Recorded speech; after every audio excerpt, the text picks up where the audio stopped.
Kalau pasanganmu mulai melakukan 5 hal ini, hati-hati. Bisa jadi dia mulai nyaman dengan orang lain tanpa kamu sadari. Dan yang lebih seremnya lagi, kedekatan itu biasanya tidak dimulai dari selingkuh, tapi dari hal-hal kecil yang dianggap biasa. Berawal dari tegur sapa, dari senyum biasa, saling komen, saling like, status media sosial, dan lain sebagainya. Berikut 5 hal yang membahayakan hubunganmu. Yang pertama, dia mulai lebih banyak memegang handphone dibanding ngobrol sama kamu.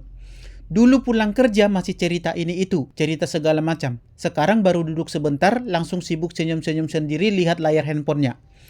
Kamu nanya ngobrol sama siapa? Jawabannya mulai singkat atau malah defensif. Teman biasa aja kok. Padahal dulu dia santai dan meluangkan waktu bercerita dengan kamu. Sekarang dia lebih sering senyum-senyum di depan layar handphonenya. Yang kedua, dia mulai menceritakan masalahnya ke orang lain, bukan ke pasangannya sendiri yaitu kamu. Dan ini bahaya, karena kedekatan emosional itu seringkali lahir dari rasa aku merasa dimengerti.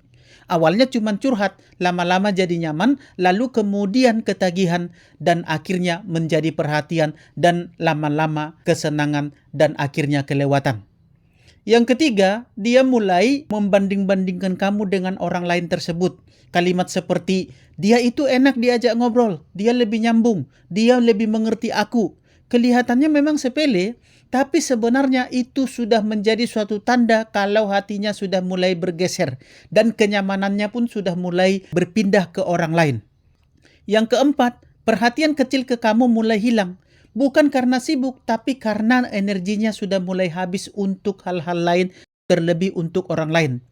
Chatnya makin dingin, nada bicaranya mulai berubah. Hal-hal kecil yang dulu dia selalu ingat, sekarang jadi lupa. Dan anehnya, kamu bisa merasakan itu tanpa perlu bukti. Karena hati pasangan biasanya paling cepat sadar saat ada kehilangan perhatian. Dan naluri seorang pasangan itu, terlebih wanita, biasanya jarang yang salah. Yang kelima, dia mulai menjaga privasi secara berlebihan.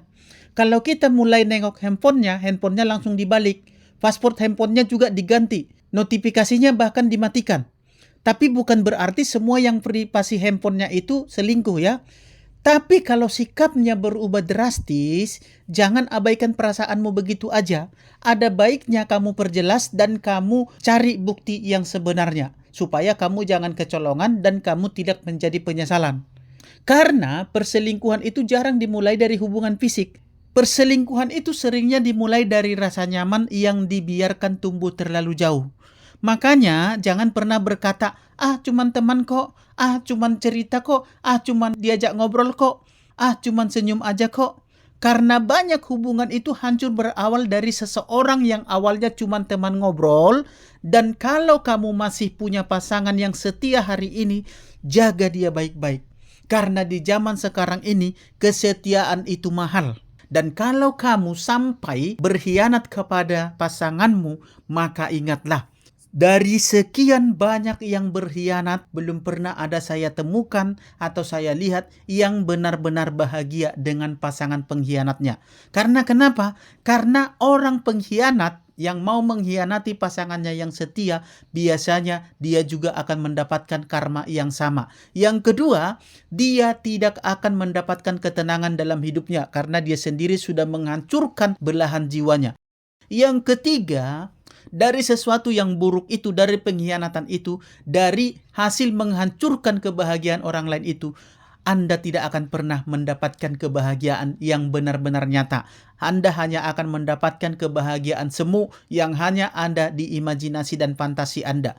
Yang keempat, mungkin Anda merasa dia lebih mengerti Anda, dia lebih paham Anda, dia lebih tahu akan apa yang Anda mau. Tapi pada faktanya, sebenarnya Anda melihatnya lebih indah karena dia belum bersama denganmu. Dia belum serumah denganmu. Dia belum satu tempat tidur denganmu. Dan kau belum menyatu dengan dia. Setelah kau menyatu dengan dia, maka kau akan tahu ternyata dia hanyalah sampah yang tidak pantas untuk dipungut.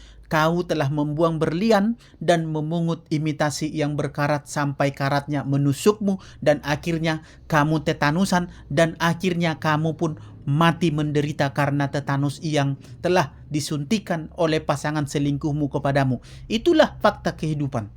Perselingkuhan itu indah di awal, indah di angan-angan, indah di pikiran. Begitu itu terjadi dan kamu bersatu dengan dia, pada faktanya belum pernah ada satupun perselingkuhan yang saya lihat pada akhirnya mendapatkan kebahagiaan sejati. Hanyalah kebahagiaan semu yang hanya ada di pikiran dan di angan-angan. Ingat itu, jangan sampai kamu menyesal seumur hidupmu.